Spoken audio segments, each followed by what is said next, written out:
understanding. If a person's skin is a different color, we say they're different. If a person lives on the other side of an imaginary line, we say they're different. If a person speaks a different language, we say they're different. If a person is a different sex, we say they're different. Are they? No. They appear different to our sight. But when we develop a higher understanding, we're going to find out that we're all the same. And when we start to grasp that, then we can start to take action on the results we want. As we see a person getting better results, we can watch and see how they're getting them, and then we can do what they're doing. Napoleon Hill says it pays to know how to buy knowledge. I'm going to tell you the best money you have ever invested is in this seminar. And I'm not saying that because I'm selling it or I'm doing it. And I'm not saying that because John's selling it or John's doing it. I'm not saying that at all. I'm saying that because I've studied thousands of seminars, and what we've done is take the very best out of them all and put them in this. When this was introduced to you early this morning, this was advertised as the most effective personal development seminar in the world today. It is, so far as I know. And I'm going to tell you, I've been to a lot of them. And it is because we give you a picture and then we show you how to change things. Well, Dr. Fleet said if we're going to see health, we're going to have to give a person an image of the other side of their personality.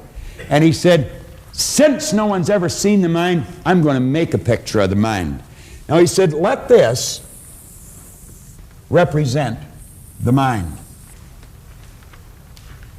Then he said, let this represent the thing that we've given all of our attention to now, up till now, the body. And he says it's this thing here that moves into action and causes the results that we get. If we're going to change what we do, or if we're going to change our behavior, we're definitely going to have to change what's going on in here. If we're going to change what's going on in here, we're going to have to understand how it functions. And as he pointed out, there are two sections to the mind, joined together, but different in their method of operation. And he referred to this as the conscious mind and this as the subconscious mind. Now, if you look on page 6 of your action planner, you'll see that drawing.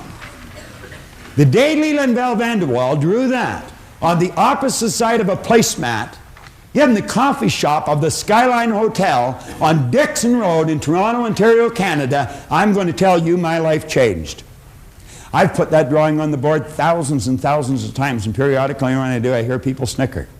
But I'm going to tell you, if they stick around, they don't snicker for long. Because what it does, it starts to trigger all kinds of light in their mind. You've heard, let there be light, let there be a higher consciousness, let there be an awareness. Well, what we've given you here is a picture to start working with. It's not my picture. It's not even Truman Fleet's. It's our picture. The second you've got it in your mind, it's yours. No one can lay claim to something like this, but we can all use it. And we are all the same. I don't care how different you may appear to be to the person beside you, you and the person beside you are exactly the same. Now, it's understanding of how this functions that makes it different. Now, if you'll flip over in your exercise book, your action planner to page 8. And I would suggest that you follow this really closely.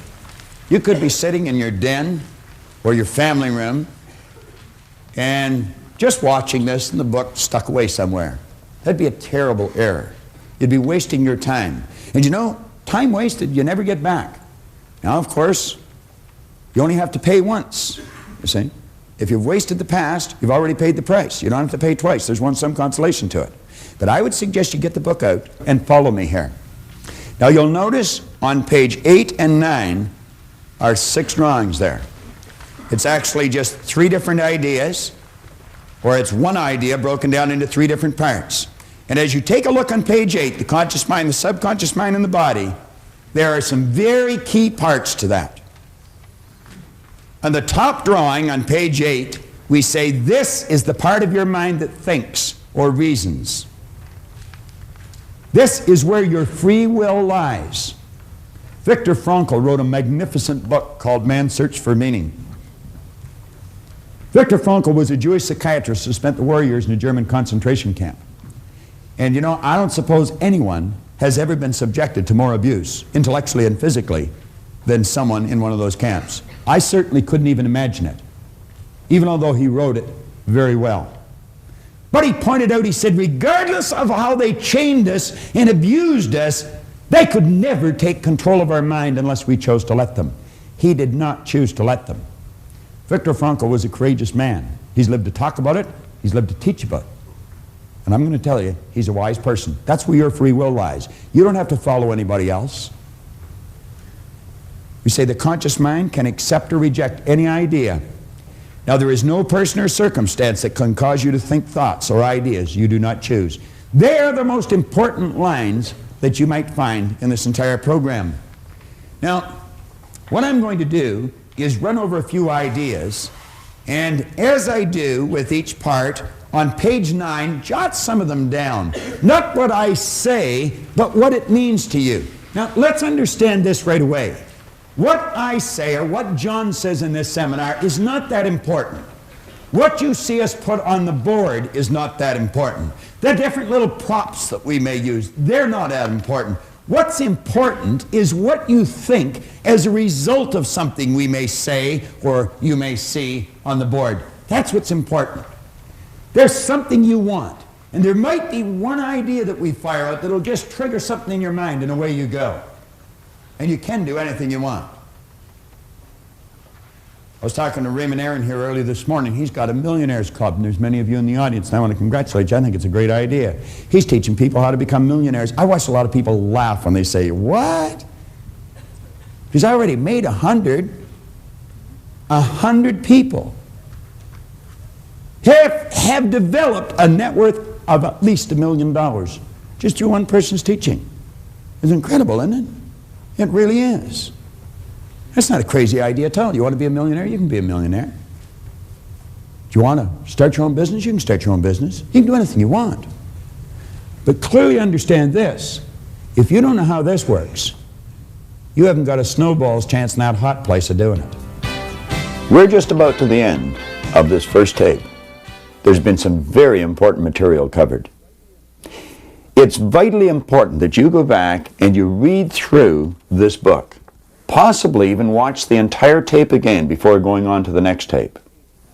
Read from page 5 to page 8.